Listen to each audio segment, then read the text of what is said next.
When empires crack, a bad emperor can turn the state into a slaughterhouse.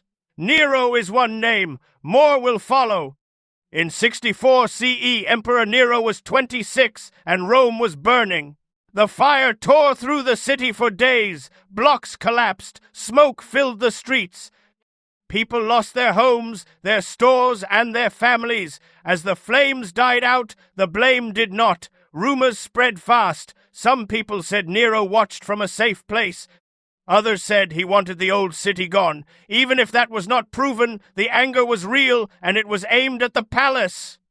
Nero needed a target, so he pushed the blame onto Christians, a small group already seen as strange and separate. He did not just punish them. He turned them into a public excuse. That move gave the crowd someone to hate. It also pulled attention away from the fire, the housing loss, and the fear that Rome had been ruled by a man who could not protect it. The punishments were meant to shock. Some Christians were covered in animal skins and torn apart by dogs. Others were nailed up and used as living torches at night. Tacitus, writing later, said they were condemned in brutal public shows in Nero's gardens. The point was not law, the point was theater. People watched, smelled the smoke, and heard the crowd react. The state made terror visible. For Nero, that was the tool. He used killing as damage control. He tried to bury one crisis under another, but it did not work. The more blood was spilled, the worse his name looked. The fire, the scapegoats, and the public executions only made him seem cruel, unstable, and weak. In the end, Nero did not restore order. He taught Rome what panic looks like when power starts feeding on fear. Justinian II was the Byzantine emperor who came back from exile in 705 with a broken nose, a scar on his face, and a need for revenge that never cooled. He had been thrown out years earlier, humiliated, and sent away to Crimea, then to the edge of the empire. He did not forget the men who took his crown. When he came back to Constantinople with armed help, he did not try to heal the court. He went straight for payback. The first arrests hit fast. Rival nobles, officers, and men tied to the old regime were dragged in. Some were executed, others were blinded, mutilated, or sent away with no way back. In this world, losing eyes or a tongue was not just punishment. It was a way to erase a man from power. Justinian used that logic again and again. He wanted the throne, but he also wanted fear.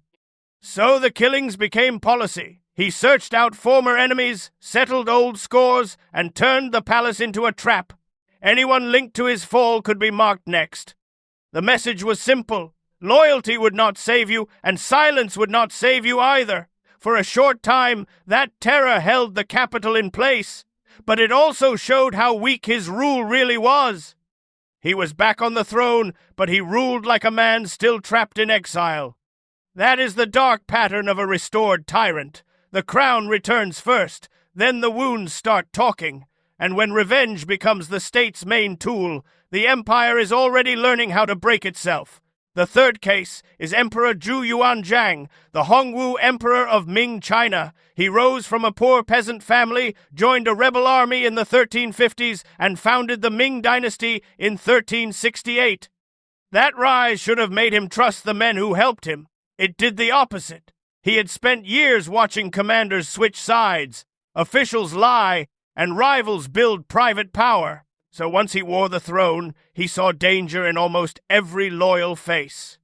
First came the Hu Weiyong case in 1380. Hu was the top chancellor, and Zhu accused him of plotting treason. Hu was executed, but the purge did not stop there. Court records and later histories say the case spread for years, and tens of thousands were pulled in through arrests, exile, and execution. Families were dragged down with one man. Sons, cousins, and allies all became part of the same net. In the palace, people stopped speaking freely. One wrong sentence could ruin a house. Then came the Blue Jade case in 1393. Blue Jade was one of the most powerful generals in the empire, a man tied to frontier strength and old war glory. Zhu claimed he was plotting rebellion. The result was brutal. Blue Jade was killed, and the purge widened again. Thousands of military men and their relatives were accused, questioned, and wiped out. Some were taken in chains. Some were killed after long interrogation, others vanished into official silence. The message was simple: victory in war did not protect anyone. This was not just punishment, it was control. Zhu rebuilt the state on fear, and he used collective blame as a daily warning. Officials watched what they wrote. Generals watched who they met. Even family ties became a risk. The court learned a new rule: survival meant silence. The founder of a dynasty had turned the knife inward, and his greatest success was also his deepest threat. When a ruler must kill his own helpers to feel safe, the throne is already guarded by fear. Timur, the conqueror emperor of Central Asia, rose in the late 14th century and built his empire on fast cavalry, siege engines, and fear. He did not just take cities, he broke them. In 1387, after Herat resisted, his army killed thousands, and the survivors saw the city stripped and burned. In Isfahan, after a revolt, later chroniclers said as many as 70,000 people were killed, though the exact number is debated. What mattered was the message: the dead were not hidden. Their heads were stacked into towers. Their bodies were left in the streets. Smoke, blood, and the stink of ash told the next city what fight would cost. Then came the show. Timur used terror like a public script. After Delhi was taken in 1398, panic spread so fast that order broke before the walls were even cleared. In Syria and Iraq, cities that held out faced mass killing, forced burial, and fire. The point was never only punishment, it was control. One town would fall, and the next would open its gates without a fight. His soldiers carried out the killing, his builders raised the towers. His rule mixed military force with stage-managed horror, and that made the warning even stronger. Timur did not just conquer land. He turned massacre into policy, and the empire learned that fear can open gates faster than any army. Then came Yuan Shikai. In the early 1910s, he was the core man of the Beiyang system, the strongest power broker in China after the Qing fell. He knew how to command troops, cut deals, and pressure rivals. But once he lost patience with the Republic, he reached for a throne he could not truly hold, and that choice came with blood. In 1913, after Sun Yat-sen's side rose up in the Second Revolution, Yuan moved fast. He used the army, the police, and hired killers to crush the opposition. Cities were searched. Leaders were chased down, newspapers were shut. In Nanjing, Shanghai, and other centers, revolutionary networks were broken by arrests and fear. Some critics simply vanished. Others were forced into silence by threats against their families. The message was plain: speak out, and the state would come to your door. He also pressed local commanders and governors who would not bow. Some were stripped of power, some were watched day and night, some were removed through direct violence that was never fully explained. This was not open rule. It was political cleansing done behind closed doors, with soldiers at the gate and terror in the hall. Then, in 1915, Yuan pushed the final step. He tried to make himself emperor. But a throne needs more than uniforms and seals. It needs consent. It needs belief. He had neither. Provinces rebelled. His own officers hesitated. His imperial move collapsed in months. By early 1916, the Hongshan monarchy was over, and Yuan was sick, isolated, and trapped in the wreck he had made. He died that June, after months of kidney failure and poison-like exhaustion, while the republic he had battered began to split apart. That is the curse of failed empire. Yuan wanted a crown, but he spent his power on force before he ever earned legitimacy. In the end, he got the blood debt first, and the throne never came. Before he became the most famous peace ruler in Indian history, Ashoka was one of the most violent conquerors of the Maurya Empire. In the 3rd century BCE, after years of expansion, he turned his army on Kalinga on the east coast of India. The war was not a raid, it was a full campaign. His forces fought through rivers, walls, and open fields, and the ground was left packed with bodies. Later accounts and his own rock edicts say the dead and missing reached 100,000, with another 150,000 carried off as captives. Villages burned, families broke. The air was thick with smoke, blood, and the sound of men crying out for water. And then came the part that changed him. Ashoka did not just see defeated soldiers, he saw civilians, he saw the wounded on the roadside, he saw prisoners tied together and marched away. He saw a victory that looked more like ruin. By his own later words, the slaughter shook him hard. The man who had fed on conquest suddenly faced the cost of it. That was the night before his turn, when the killer on the throne started to understand what his army had really done. From that point on, Ashoka moved in the opposite direction. The same ruler who had crushed Kalinga became the emperor who called for dharma instead of endless war.